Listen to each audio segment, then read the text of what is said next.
Hello everyone, it's Attacker72 here, and for today, in this video, we have gotten ourselves some incredibly exciting Nintendo news for today's video, and the topic we're about to discuss is about the upcoming Nintendo Switch 2 console. And let's just say, this is probably one of my most hyped consoles that I am definitely getting day one, as the latest Nintendo Direct Switch 2 presentation had recently just ended, and let's just say, there's quite a lot to go over when it comes to the Switch 2. So in this video, I'm going to be talking about all of the major highlights that was shown in this simple 1-hour presentation. So I hope you guys enjoyed this, and let's not waste time and let's get talking about what the Switch 2 has to offer from features and games. Starting off with the features, the Nintendo Switch 2 is quite, if anything, a huge upgrade to the regular Nintendo Switch. The Switch 2 will feature a 120 frames per second, so it went from 60 to 120 FPS.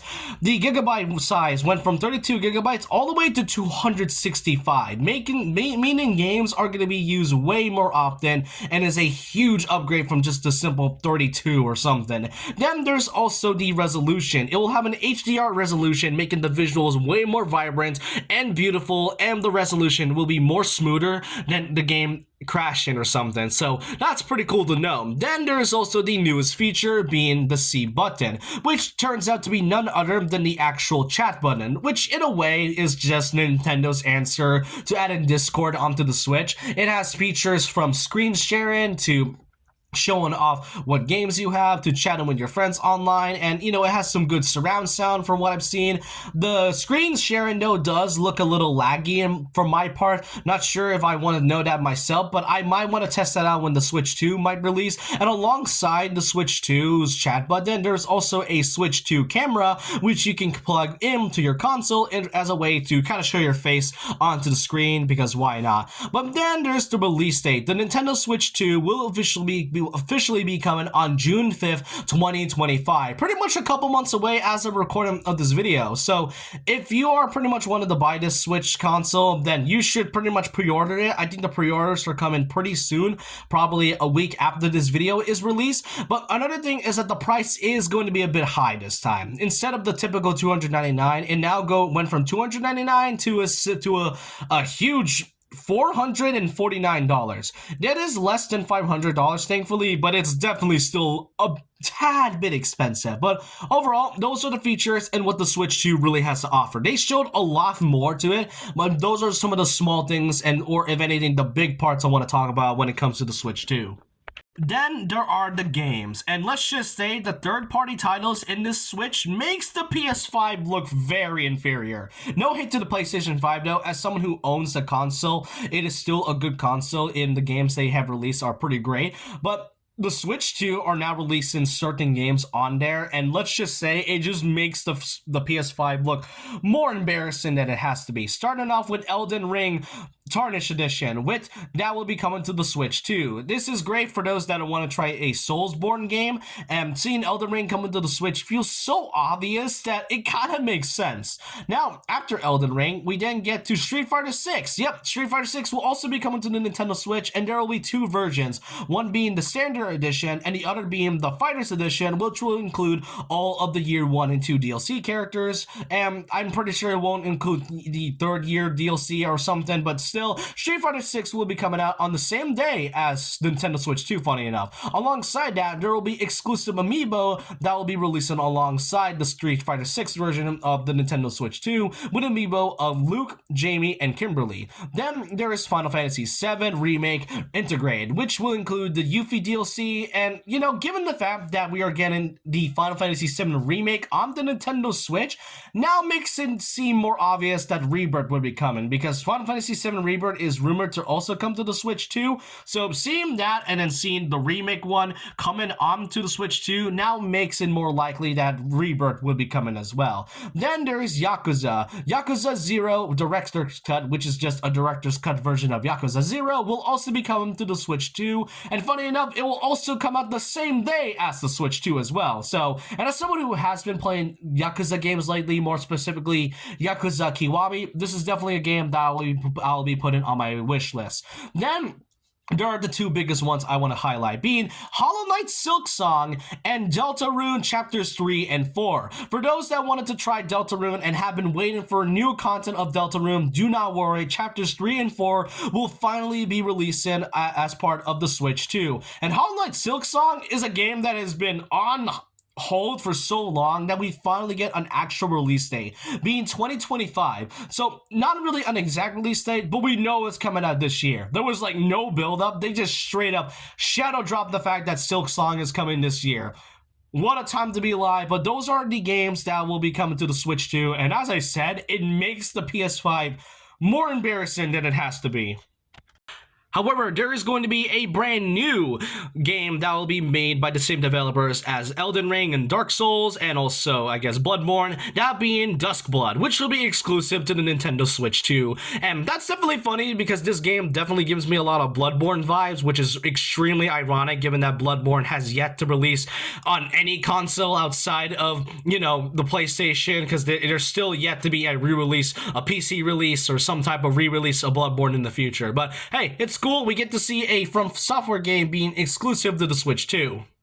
Now, as well as the Nintendo Switch exclusives that will be coming to the Switch 2, there will also be certain games that will be getting upgrades with the Switch 2 edition.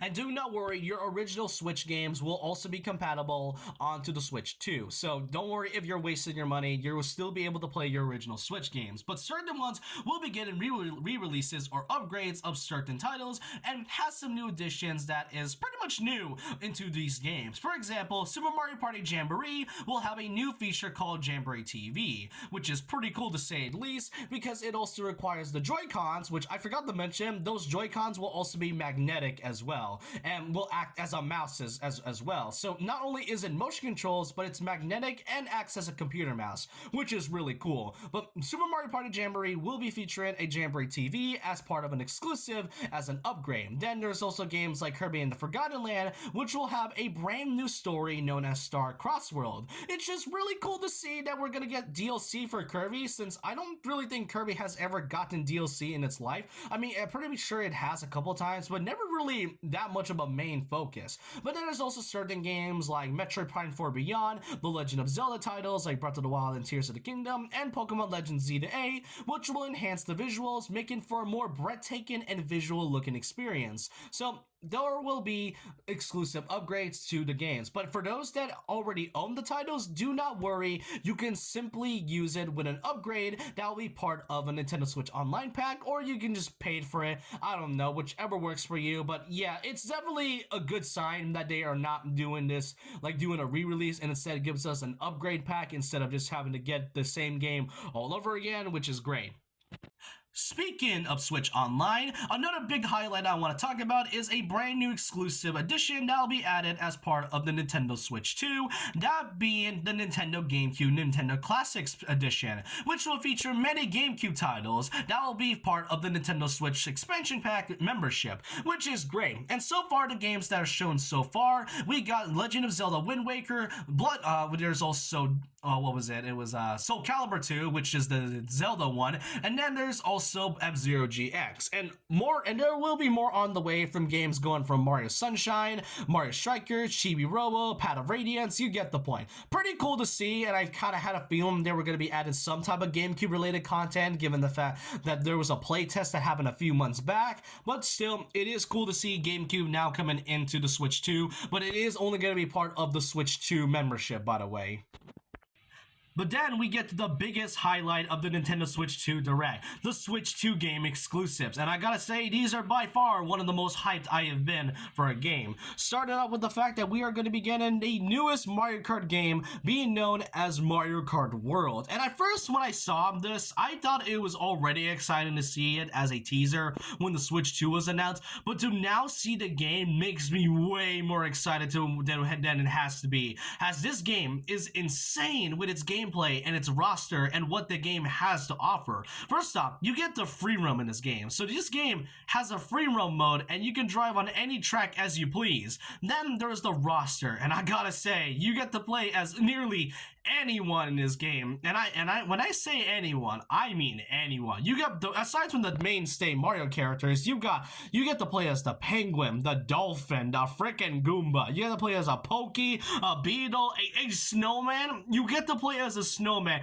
You even get to play the cow from Moo Moo Meadows. Like, how the heck are they able to fit in a roster like this? I thought it was already insane that Mario Kart 8 Deluxe had a pretty big roster, but seeing this, it's definitely a lot to go over. Then there's the tracks. It is so gorgeous to look at. And there's just more to it than just the characters. You get to grind on rails. You get to, explore the area, as I've already mentioned, but then the outfits change depending on which area you go to. That is such a creative thing, and that is, like, amazing. And then there's the tracks. Like, the tracks are so gorgeous, and there's already some that I have noticed already from the gameplay trailer itself. From, I think I saw Airship Fortress. I think there was also confirmation of Shakai Bazaar from Mario Kart 7, which is definitely great to see. And what's even better is that in about a couple weeks, as of recording of this video, there will be an exclusive Nintendo Direct presentation on April 17th, so 2 weeks from now. But yeah, Mario Kart World is already a game I'm excited for, but now seeing the gameplay makes me even more excited. And it will be releasing the same day as the Switch 2 as a launch title, which makes sense. Then we got ourselves another new Zelda game, and not just any Zelda game, a Hyrule Warriors title known as Hyrule Warriors Age of Imprisonment, which takes place hundreds and hundreds of years before the events of Tears of the Kingdom. And we get to see this from Zelda's perspective and pretty much explain what was happening in Zelda's part while she was trying to, fight Ganondorf and all that. So yeah, seeing a prequel to Tears of the Kingdom is definitely great, as I am kind of curious to see how they were able to go through all this by themselves, if I'm going to be honest. So seeing that is pretty great. Hyrule Warriors Age of Imprisonment is a game that will be coming out this year as well. Then we get to two of the biggest surprises near the end of the Direct. First up, an actual Kirby game. A new Kirby game, and not just any Kirby game. A brand new successor to Kirby Air Ride known as Kirby Air Riders, releasing this year in this year of 2025. I thought Kirby and Forgotten Land getting a DLC type story was already crazy enough, but to see a new Kirby Air Ride game after almost 2 decades is insane. What's even better, it's being directed by Masahiro Sakurai. This was the game that Sakurai has been working on in secret for a while, and if I recall correctly, this is actually the first ever Sakurai game focused that will be directed by him, and a game that he directed on Kirby. Since the last time I recall, the last game he directed was Kirby and the Amazing Mirror, and then afterwards he pretty much dipped and made his own company. So seeing Sakurai now going back and playing or more so making a new Kirby game, a new Kirby Air Ride to be exact, is definitely refreshing. And speaking of refreshing, we then get to the final highlight of the Switch 2 Direct, the biggest one of them all, a brand new Donkey Kong game. Not just any DK game, a 3D Donkey Kong game.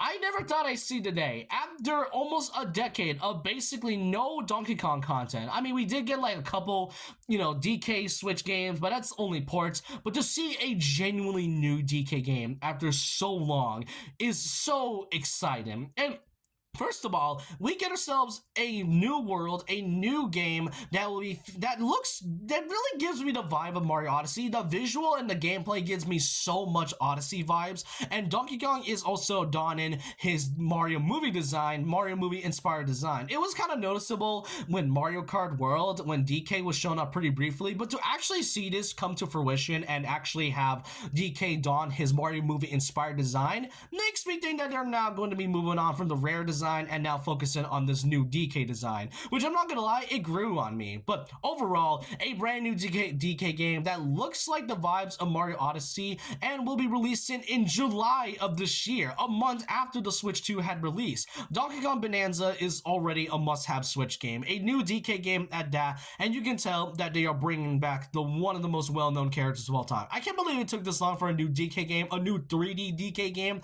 to be exact, to release, but I hope you guys enjoyed this, and like those are all of the big highlights I want to say about the Switch 2. Which of these are your personal favorites overall? Which games are you excited to get the most on your Nintendo Switch 2? And is the Switch 2 a must-buy, pretty much a day one must-buy? I sure do. I might say that it's definitely a must-buy for me, but I want to know your thoughts about this. And so with that, leave a like, comment, subscribe, hit the notification bell for more videos, follow my Twitter. I'll see you guys next time. And remember this: once a legend, always a legend.